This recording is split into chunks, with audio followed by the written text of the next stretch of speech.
Baik, terima kasih. Izin seperti kita ngulang lagi ya, lebih kurang 15 menit ke depan. Bismillahirrahmanirrahim. Assalamualaikum warahmatullahi wabarakatuh. Alhamdulillahirabbil alamin. Wassalatu wassalamu ala asyrofil anbiya'i wal mursalin wa ala alihi wa ashabihi wa man tabi'ahum bi ihsanin ila yaumiddin wa ba'd. Qala Allah Ta'ala fi kitabihil karim. A'udzubillahi minasyaitonir rajim. Bismillahirrahmanirrahim. Huwallazi ba'asa fil ummiyina rasulam minhum yatlu alaihim ayatihi wa yuzakkihim wa yu'allimuhumul kitaba wal hikmah wa in kanu min qablu lafi dhalalin mubin. Faqala Rasulullah sallallahu alaihi wasallam, talabul ilmi faridatun ala kulli muslim wa fi riwayatin muslimatin.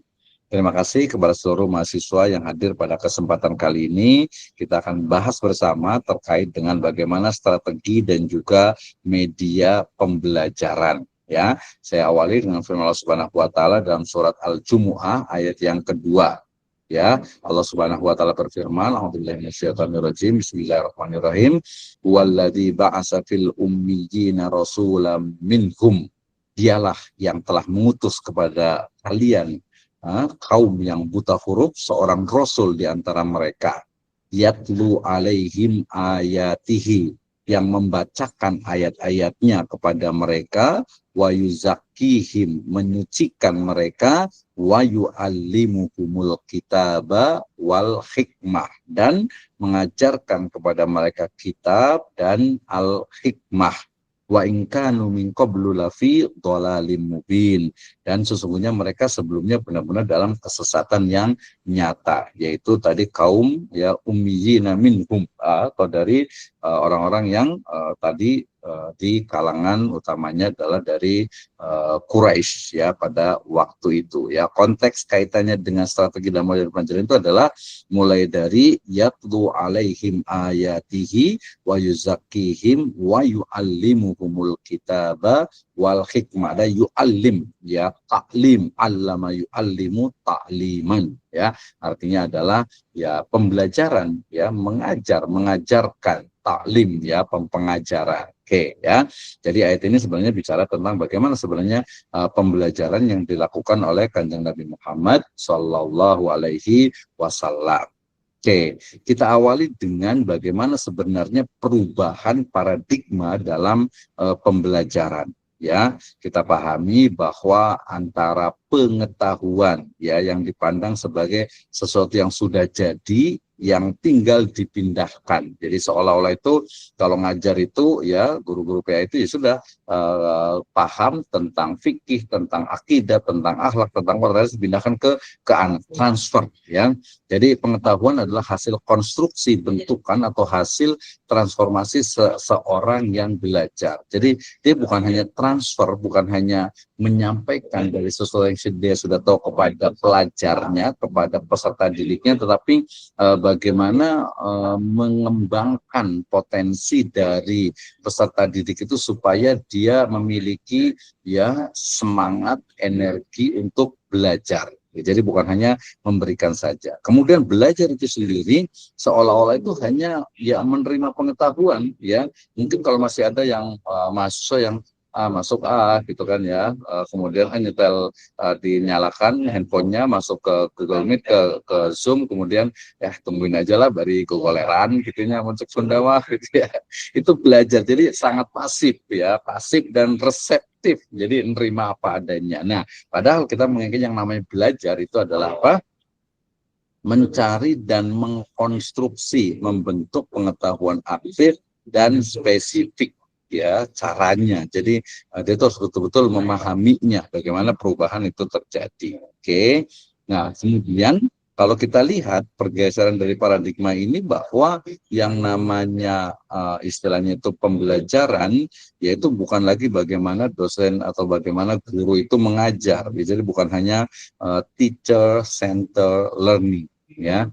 Jadi bukan hanya teacher center, tapi sudah menjadi student center learning. Jadi kalau saya banyak ngomong, saya banyak ini, sebenarnya itu terlalu teacher center learning. Jadi ada teaching, ada transfer of knowledge-nya itu adalah learning. ya. Jadi bukan hanya teaching tapi menjadi learning, ya. Jadi method of inquiry and discovery, ya, makanya ada nanti discovery learning.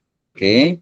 Kemudian kalau kita melihat ya proses pembelajaran itu, ya kalau teacher center learning itu ya tadi udah guru itu datang ngajar memberikan mata pelajaran materi ya, mungkin siswanya tadi ada yang keluar telinga kiri ke telinga kanan ya dan sebagainya. Jadi yang penting masuklah, biarin aja lah gitu ya. Ya teorinya ada sih memang seperti itu ya, tapi perlu adanya inovasi. Jadi siswa itu bukan hanya sesuatu yang pasif. Kenapa? Karena siswa itu apalagi di zaman sekarang ya, siswa itu kan juga mendapatkan berbagai ilmu pengetahuan, bahkan bukan hanya dari guru, bahkan mungkin bisa jadi lebih banyak lagi dari AI, dari Google dan sebagainya. Oke. Nah, perubahan pendekatan pembelajaran berarti lebih kepada student center learning, di mana pembelajaran itu berpusat kepada siswa ya, kepada mahasiswa tentu saja dalam hal ini. Oke. Nah, kemudian apa itu student center learning? Yaitu bagaimana pembelajaran yang kalau kita merujuk ke Undang-Undang Sisdiknas nomor 20 tahun 2003 itu ya, di situ ada interaksi antara peserta didik, kemudian pendidik, kemudian juga sumber belajar, dan tentu saja di situ ada lingkungan belajar, sumber belajar, ingat ya, nanti termasuk juga dalam interaksi itu kan menggunakan media, nah, itu namanya media pembelajaran. Oke ya, jadi ini yang tadi saya sebut, jadi semua mahasiswa itu harus sudah paham ya definisi mulai dari model pembelajaran, kemudian pendekatan pembelajaran, kemudian strategi pembelajaran, kemudian metode pembelajaran, sampai kepada teknik dan taktik pembelajaran. Dan keseluruhan tahapan ini ya, ataupun juga cakupan ini, itulah yang disebut dengan model pembelajaran ya. Yang salah satu tadi model pembelajaran itu menggunakan apa? Student center learning, pembelajaran terfokus, terpusat kepada siswa atau peserta didik. Oke, kita akan bicara tentang ciri-ciri dari model pembelajaran. Ya, jadi model pembelajaran itu biasa berdasarkan kepada teori pendidikan dan juga teori belajar dari para ahli tertentu. Ya, jadi mata prodi kita ini kan pendidikan agama Islam. Jadi metodik, didaktik dengan metodik. Ya, jadi bagaimana mengajarkan PAI kepada siswa. Ya kan ya, simpelnya ya udah tadi guru datang ke kelas, kemudian ini loh akidah Islam, oh ini loh tata cara sholat, ini loh apa sejarah kebudayaan Islam, ini loh fikih hukum-hukum tentang puasa, sholat dan sebagainya. Itu kan simpelnya seperti itu gitu. Tapi kan ternyata tidak sesimpel itu. Kenapa? Ya tadi sesimpel itu, tapi sebenarnya pada kenyataannya dengan perubahan zaman, perubahan karakter juga tidak sesimpel itu. Kenapa? Anak-anaknya berbeda ya, kemudian juga media yang digunakan juga berbeda, guru-gurunya juga berbeda, zamannya, waktunya, teknologinya juga berbeda, tantangannya juga berbeda. Kalau dulu ya misalnya seorang anak yang terlambat ya mungkin istilahnya itu dihukum ya, apakah dengan mungkin berdiri di tempat panas gitu, hormat ke bendera, atau mungkin tangannya yang mungkin kukunya itu panjang itu diketok gitu ya, dan lain sebagainya. Itu kekerasan di sekolah itu sekarang sudah tidak boleh lagi gitu ya.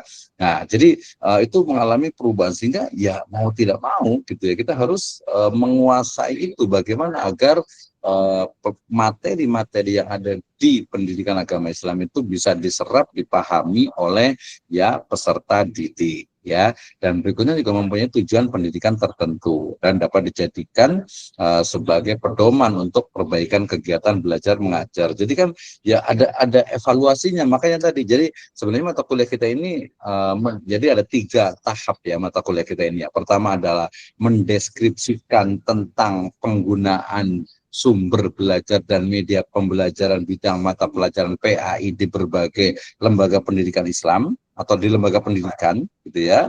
Kemudian yang kedua itu adalah mengidentifikasi berbagai permasalahan yang dihadapi dalam penggunaan sumber belajar dan media pembelajaran. Dan yang ketiga adalah innovation and development, ya, pengembangan dan juga inovasi dalam penggunaan atau dalam bidang sumber belajar dan media pembelajaran. Oke, ya. Jadi ada perbaikannya, ada evaluasinya gitu ya. Kemudian yang berikutnya adalah dari sisi istilahnya itu dasar pertimbangan memilih. Ini juga penting nih ya. Sama juga tadi kan, ketika kita memilih sumber belajar dan media pembelajaran ya alat bukan hanya kayaknya ini tren nih pakai teknologi modern ya, tidak seperti itu gitu ya. Jadi ada alasannya, tujuan yang dicapai, materi pembelajarannya, sudut pandang dari peserta didiknya, dan pertimbangan lain yang sifat non teknis, keuangan atau mungkin juga sarana prasarana dan yang lainnya. Nah, ini nanti ada beberapa model pembelajaran interaksi sosial yang nanti juga dia menggunakan media khusus dalam pembelajaran. Ya, nah, pemrosesan informasi, kemudian juga ada model-model untuk yang nanti latihan inquiry-nya, inquiry keilmuannya, ada model personal gitu ya, nanti ada yang model itu klasikal, yang itu juga sama bisa digunakan, termasuk juga modifikasi tingkah laku. Wah, ini menarik nih ya. Jadi misalnya kalau sekarang lagi tren tentang, anak nakal kirim ke barak militer gitu ya. Kira-kira mampu nggak barak militer itu memodifikasi ya bahasa kerennya ya, memperbaiki lah ya tingkah laku mereka itu bisa nggak sih sebenarnya gitu, atau mungkin ke pesantren yang sudah lama ada. Ini kan teman-teman penggerak di pendidikan agama Islam, kira-kira gimana nih ya, atau mungkin pesantren yang rasa militer gitu ya, atau kebalikannya barak militer yang rasa pesantren. Wah, ini kan keren gitu ya. Jadi pagi-pagi bangun sholat tahajud gitu ya, semuanya kalau pesantren juga termasuk rasa militer juga tuh, karena kan ketat ya. Bahkan ada beberapa beredar itu kalau yang nggak bangun itu disiram pakai air gitu kan ya.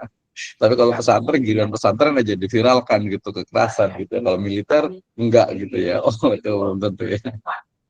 Oke ya, ini penggunaannya termasuk juga pakem atau paikem yang cukup lama ini sebenarnya ya, tentang active learning sih intinya itu ya, tentang pakem dengan paikem ini juga. Nah, ini banyak sekali model yang kita bisa kembangkan untuk dia khususnya naratif, menarasikan, mendeskripsikan tentang penggunaan sumber belajar dan media pembelajaran, kemudian mengidentifikasi permasalahan yang dihadapi dalam penggunaannya, serta terakhir melakukan pengembangan dalam bentuk inovasi ataupun juga perbaikan dari pembelajaran pendidikan agama Islam, khususnya secara spesifik adalah pada sumber belajar dan media pembelajaran.